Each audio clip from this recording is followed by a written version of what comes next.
In this final session on the Apostles' Creed, we're going to be looking at the last three affirmations of the Creed, which involve the confession of faith in the forgiveness of sins, the resurrection of the body, and the life everlasting. Well, let's look then at that first of the last triad, the forgiveness of sins. Not too long ago, I listened to a theologian complain about the fact that theology sometimes gets lost in abstract theories about what God has done in His sovereignty and in the atonement, and we have a doctrine for this and a doctrine for that. And he said, where is the accent of what all of these doctrines mean for us personally? He said, where's the message of the forgiveness of sins, which is a very personal matter. And yet it's where the heartbeat of Christianity is found. I know, again, if I can just be personal and experiential for a second, when I go back to my own conversion experience to Christianity, from an experiential perspective, from a feeling dimension, an emotional dimension, if you will, what my experience was an overwhelming awareness of the forgiveness of my sins. And I think that, more than anything else in terms of my own psychology and my own emotions, is what turned my life upside down. We call that an experience of grace, and we can talk about it abstractly. But there's something very, very real about that. Because every human being has to deal with the fact that he has fallen short of what God has called him to do. And sin is the most common denominator that we have within our humanity. And I can remember oftentimes being involved in intellectual discussions with unbelievers and debating apologetics, and people tell me they don't believe in God or they don't believe in Christ or this and that. And we argue through the cosmological arguments and teleological arguments and all that business. But one of my favorite questions to ask somebody after we've discussed all of the intellectual questions is to look them straight in the eye and say, but what do you do with your guilt? And I've never heard somebody, I mean, I'm sure there were people do it in print and everything, but in a personal, honest conversation, I've never had somebody look me in the eye and say, I don't have any guilt. Because everybody has guilt, and everybody experiences guilt. And guilt is something real, something objective. We can distinguish between guilt feelings and the objective state of guilt. And sometimes we confuse them. Sometimes people will say, well, I don't feel guilty, therefore I'm not guilty. But we know that in the law court that a defense that's of murder would not get very far if the only defense was, well, I couldn't have committed that crime because I don't feel guilty. Guilt is a matter of an objective relationship to standards and to law. When we transgress the law of God, we incur guilt. And that creates a problem for our lives, for the quality of our lives. Now, I think that there is a rationale for the connection of these three elements of the Creed: forgiveness of sins, resurrection of the body, and the life everlasting. Because forgiveness of sins is immediately thrust into a future perspective. And biblically, the most significant dimension of forgiveness of sins is not merely to assuage the paralysis that guilt feelings place upon our personalities in this world. We talk popularly about people having guilt hang-ups, and we know that guilt problems can cause all kinds of emotional and psychological paralyses, which inhibit the quality of our life in this world. And so there is a sense in which people are concerned to get relief from guilt now, here, in order to be liberated for a higher quality of happiness in this world. And I don't mean to suggest that that's unimportant or that the Bible considers it unimportant. It does. But the central significance of the problem of guilt, biblically, has to do with our future. Because the Bible teaches, and Christ taught unequivocally, that every human being will stand accountable to God for his life. Now, I know that tends to be obscured in our culture, and people don't like to talk about last judgments and so on. But you cannot have an intelligible understanding of the preaching of Jesus and the teaching of Jesus if you obscure that central motif of judgment. In fact, he saw his own mission as bringing about crisis, which is the Greek word for judgment. Krisis is the Greek word for judgment. Jesus brings about a crisis by his very appearance on this earth. And he talks again and again and again about a value system of being careful to be prepared for that last judgment. What shall it profit a man, he says, if you gain the whole world here, but lose your soul?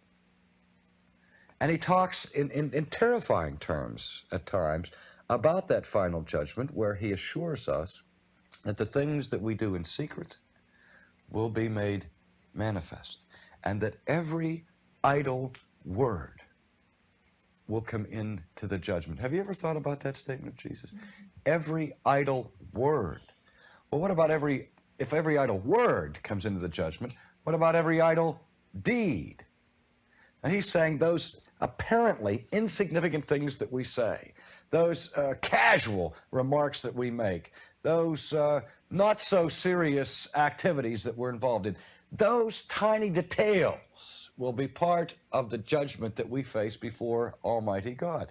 Now, by implication, if every idle word comes into the judgment, how about every serious word? How about every serious thing that we do? The whole point is that everything that we say and think and do, we are going to face an accounting for. Now, we can postpone it, we can deny it, but we cannot escape it. That is fundamental to the teaching of the New Testament, that every human being is responsible and accountable to his Creator for how he lives. Now, what was it that David said? O Lord, if you should mark iniquities, who would stand? Now, that is what we call a rhetorical question, where there's no real need to answer it explicitly, because the answer is manifestly obvious, isn't it? When David said, Lord, if you would mark iniquities, who would stand? What's the answer? No one. That if I am to be judged by God by the standard of his law, by the standard of his righteousness, by the standard of his holiness, and by the pure standard of justice, I perish. Have you noticed that when the New Testament talks about the final judgment, there is a uniform description of the response of those who are to be judged? Do you know what that uniform theme is that runs through it almost every time Jesus or the apostles speak about man standing before the tribunal of God? What is the human response?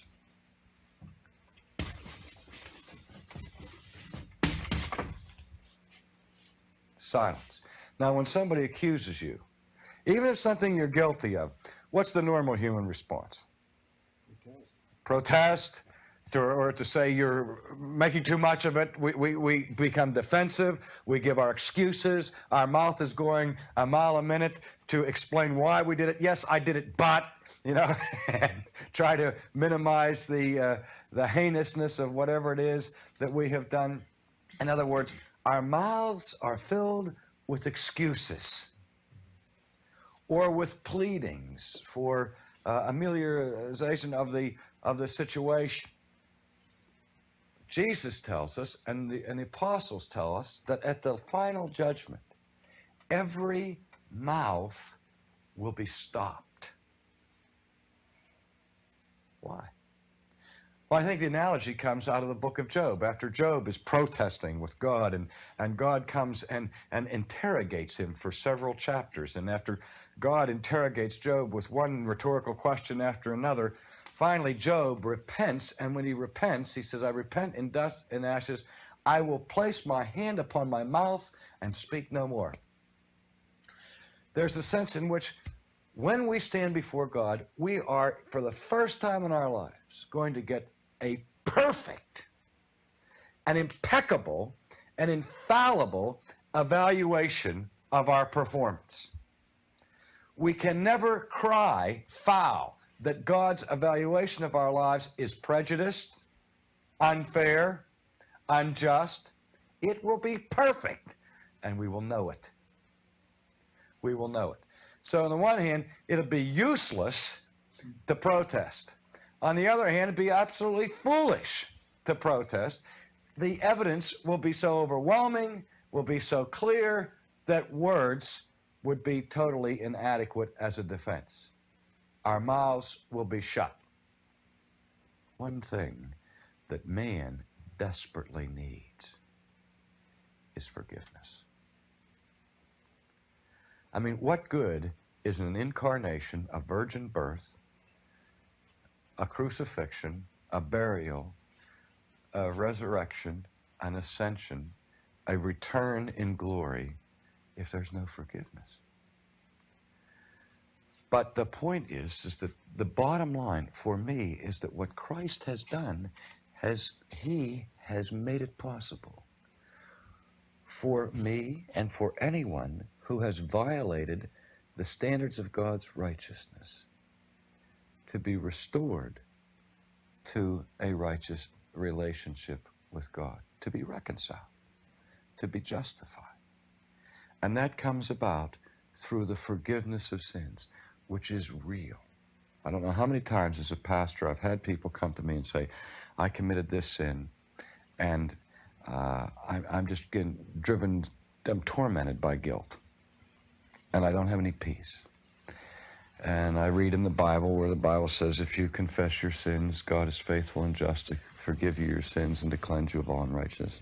They say, I know all of that, and I've repented of my sin, and I've confessed this sin 17 times to God, but I still feel guilty. I don't have any peace. What can I do? And I said, well, what you need to do is repent. And they get angry. They say, what do you mean repent? I have repented 17 times. I've repented for this. And I said, I didn't ask you to repent for the sin. I want you to repent for asking God twice to forgive you of the same sin. They said, what do you mean? I said, you realize how you slandered God? Did God say that if you confessed your sin, that he would forgive you? Yes. Does God lie? No. I said, if God says, I will forgive you if you repent and confess your sins, and you do that once, and then you get up off your knees, and you're still feeling guilty. So you say, because I feel guilty, I'm still guilty. Do you allow your feelings to have the final authority over what God himself has promised and declared? I said, that's arrogance. That's the sin I want you to confess, the sin of arrogance. Get back on your knees and ask God to forgive you for your unspeakable arrogance of assigning to God the same kind of inconsistency and lack of truthfulness that characterizes our own lives. Well, of course, this is kind of like shock therapy, or like hitting somebody over the head with a board to get their attention. But see, in reality, the person is, in a sense, trying to justify themselves. They say, look, being forgiven by grace, that's okay for you folks, but not for R.C. Sproul. I mean, my sins are so bad that even Christ cannot atone for them.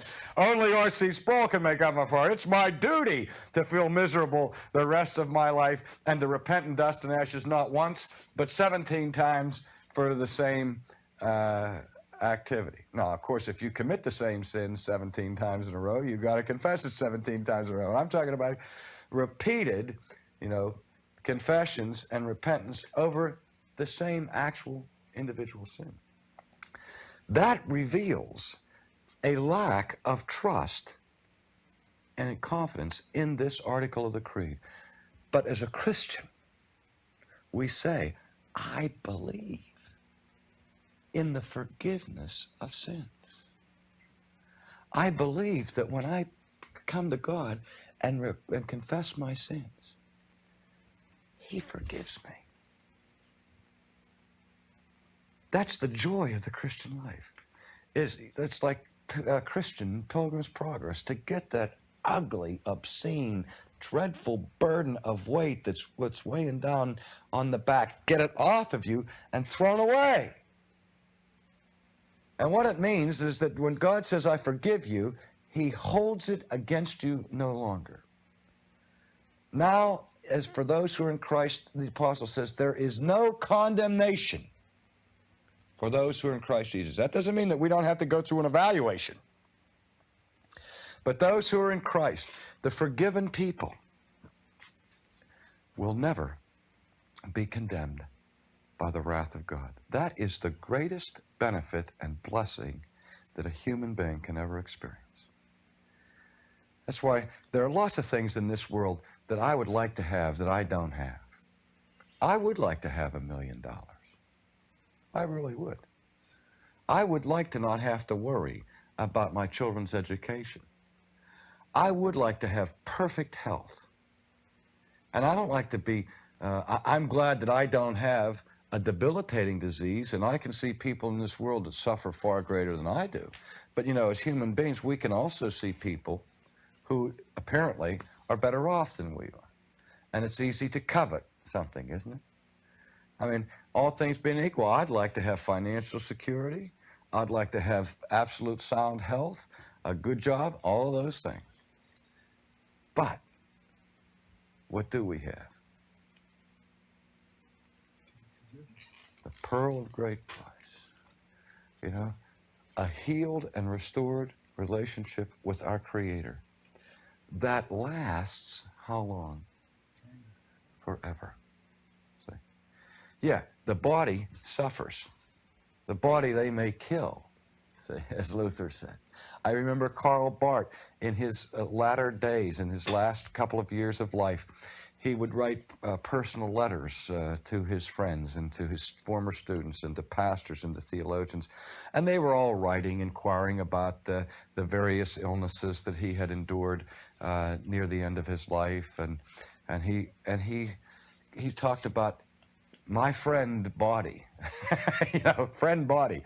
He said, my body's not quite what it used to be.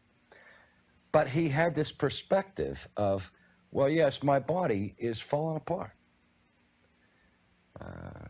The outward man is decaying, but the inner man is being renewed day by day.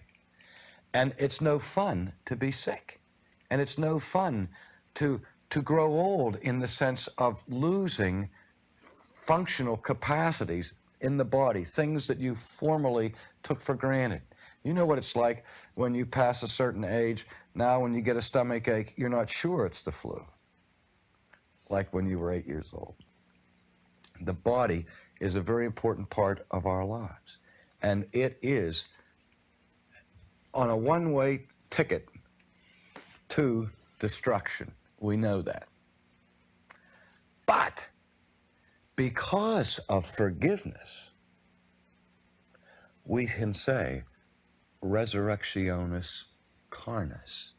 I believe in the resurrection of the body. God doesn't just promise me a restored soul or peace of mind, which in and of themselves are the pearl of great price, but He promises us a new body. And there are lots of times when I think, hey, that's what I need, a new body. Because the old one is wearing out, and the old one is falling apart, But God says that we will be given new bodies. in the resurrection. Glorified bodies, bodies that are immortal, bodies that are indestructible, bodies that function without pain, without disease, without decay, without death. When the Christian stands up and says, I believe in the resurrection of the body, I've noticed that some people think that what they're saying when they say this, that they're believing the resurrection, they're affirming the resurrection of Christ. No, when we say we believe in the resurrection of the body, whose bodies are we talking about? Ours, our own body. That's the result of the resurrection of Christ. And it's a bodily resurrection of Christ. That's why we look for a resurrection of our bodies. This is what differentiates the Jew and the Christian from the Greek. The Greek saw redemption as being redemption from the body. In the old Platonic categories where the body was what's wrong with man, the body is the prison house of the soul, and death then liberates the soul or the spirit of man from that prison house. But the Christian doesn't believe in redemption from the body, but redemption what? Of the body. One last point here. Pascal, the great mathematician, philosopher, and theologian. Pascal called man the supreme paradox. And if you recall, the reason why Pascal saw human beings as being so paradoxical was this. He said, man is the creature of highest grandeur and at the same time of the most misery. And that was the paradox. But he went on to explain why he saw this tension between grandeur and misery. Man's grandeur is found in his ability to contemplate, to reflect, to think.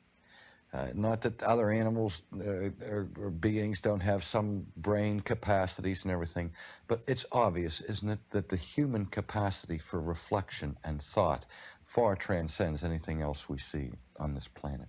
And that's the greatness of man. That's how man can produce the world that he has produced and do the things that he does. And yet Pascal says that's at the same time the basis of his misery. Our ability to contemplate is also our misery for this reason, that man, in his ability to reflect and contemplate, always has the capacity to contemplate a better existence than he presently enjoys or is able to bring about. So that we're always living with our hopes frustrated. I mean, I can conceive of a life without pain, without suffering, without death, but I can't make it happen. I can't stop the aging process. I read the little plaques in the stores, you know, from the Pennsylvania Dutch, we get too soon old and too late smart, right? I mean, why? It doesn't seem fair that just when I'm beginning to understand what life's all about, my body won't let me do what I would like to be able to do because I'm getting old. And when your bodies are in its most robust period, our minds are so undeveloped, you have that problem. But we can always think of a better situation than we now have, but can't bring it about. And some say that's the very basis for religions being established, that people just project their dreams and ideals into some future state. But what the Bible says is not wish fulfillment or wish projection, but Jesus Christ has conquered death. And he says to us that there will come a time, because of the forgiveness of sins, that our bodies will be raised and we will have everlasting life. Now, we do everything in our power to continue the life that we now enjoy. Most of us would rather bear those ills we have, as Shakespeare said, than fly to others we know not of. I don't want to die. I want to hold on to a life that is marked by tears, by failures, by pain and sickness, death, I still want to live.